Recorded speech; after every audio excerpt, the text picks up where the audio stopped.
Bonjour les amis, nous sommes ici à Paris, à la BD de Collec, je ne dis pas de bêtises. C'est exactement ça. Voilà, alors vous allez vous présenter et nous expliquer un petit peu où sommes-nous exactement, quelle est l'histoire de ce magasin, parce que je pensais un peu c'est une caverne d'Ali Baba. Hein. C'est un magasin un peu historique avant que je le reprenne de toute façon, effectivement. Voilà, donc à la fois pour les tatinophiles, mais pour tous les amateurs de 9e art en général. Donc allons-y, c'est quoi l'histoire de ce lieu? Alors l'histoire du lieu, c'est une librairie qui était autrefois baptisée Rackham, donc ça doit dire quelque chose à plein de collectionneurs. Mon prédécesseur était vraiment la première personne qui a eu la vision de l'état neuf dans la bande dessinée et qui a développé ce côté-là. On a essayé à notre niveau évidemment de continuer. Et puis on a rajouté nous notre petite patte, c'est-à-dire développer aussi les objets, parce qu'on aimait bien les objets, et puis les originaux. Voilà. Donc faire un ensemble qui soit à peu près cohérent avec quelques jouets aussi, qui rappellent notre jeunesse. Voilà. C'est ça, donc la bande dessinée, l'ouvrage, les éditions originales, et puis alors la para-BD, les jouets, exactement. Des cartes de vœux. Tout à fait. Tout ce qu'on appelle le para-BD, donc c'est ce qui est autour de la bande dessinée. On va faire un petit tour du propriétaire. Volontiers. Donc, je compte sur vous pour nous montrer quelques pépites. Déjà ici derrière vous, moi forcément je suis intrigué, interpellé par ce téléphone jouet bien connu.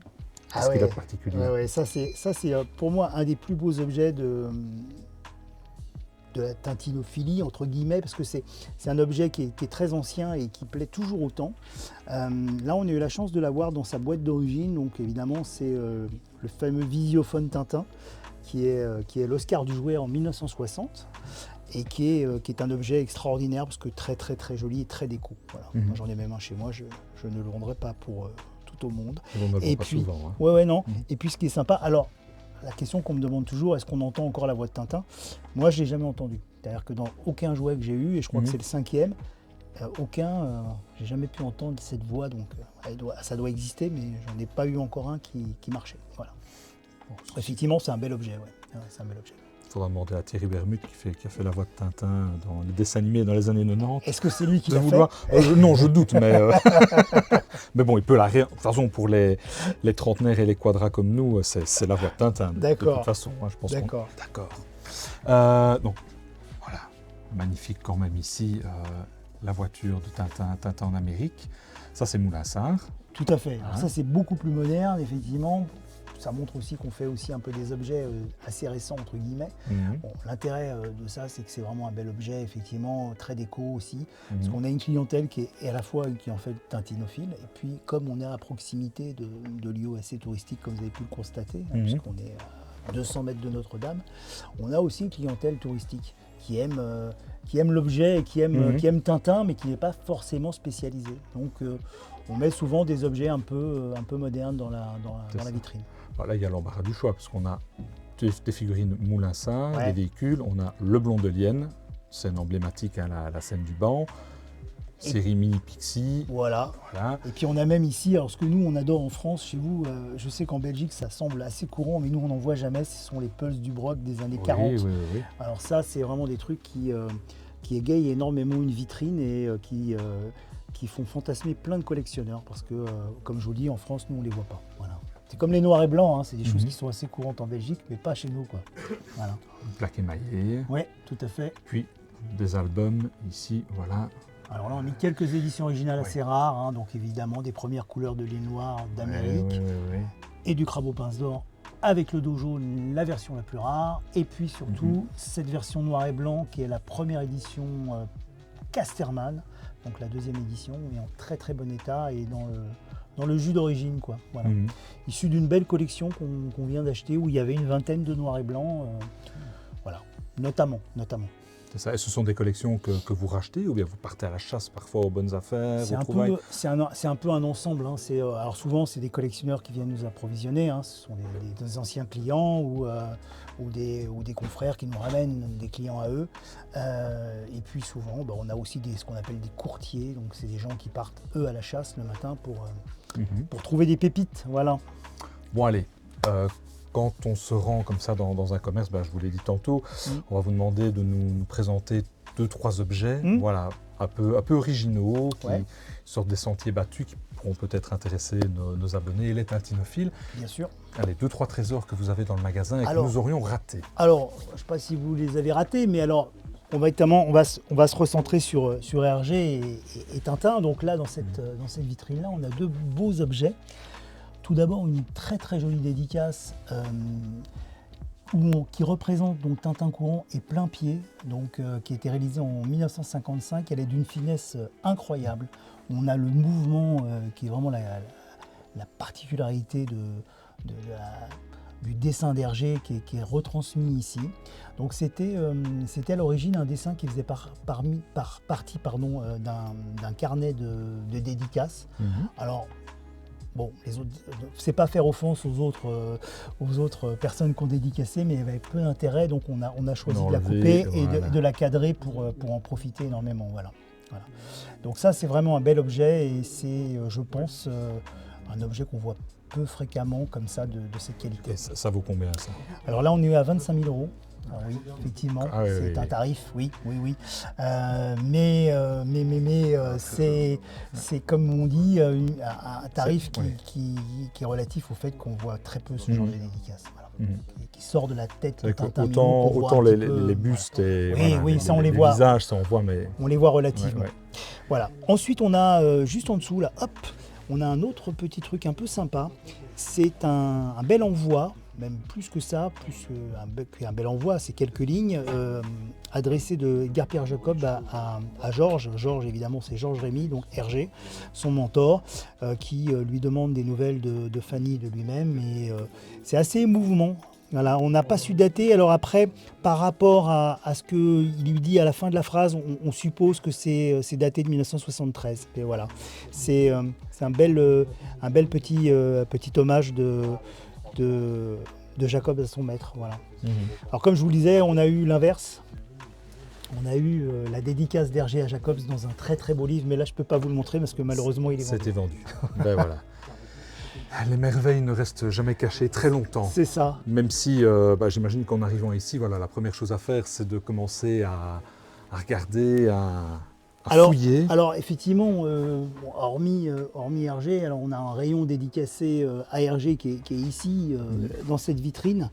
Donc là, on a toutes les éditions originales, voilà, qui sont souvent en très très très bon état. Ici aussi, effectivement, on a pas mal de livres sur Tintin. Et puis, on a dans notre rayon premier choix, pour les collectionneurs débutants, quelques albums en bon état. Voilà, des vinyles. Voilà, exactement. Et des petits journaux. C'est ça, des petites revues. Voilà, exactement. Des cahiers de coloriage, par exemple. Oui. Des petites choses pour les collectionneurs qui veulent compléter des petites collections ou des collections même abouties des fois. Et là, voilà, des essais, quelques éléments, des publications sur Hergé et Tintin. Et alors là, j'ai vu, et ici aussi, les cartes de vœux. Voilà. Oui, voilà, quelques cartes de vœux. Alors, ça encore, la période est propice à ce genre d'achat. Donc, on en a vendu quelques-unes. Donc, on en a moins à vous montrer. On nous en reste 3-4, je pense. Il y a une période, oui, évidemment, c'est peut-être bateau de dire ça, mais effectivement, pendant la période des fêtes, mais c'est fou. Elles partent. Ah ouais, c'est vraiment... Là, on se rend compte qu'entre mi-novembre et fin de l'année, on vend énormément de cartes de vœux, des cartes neige et aussi des cartes festives. Voilà, c'est la période où les gens ont ça comme idée pour idée cadeau, quoi. Voilà.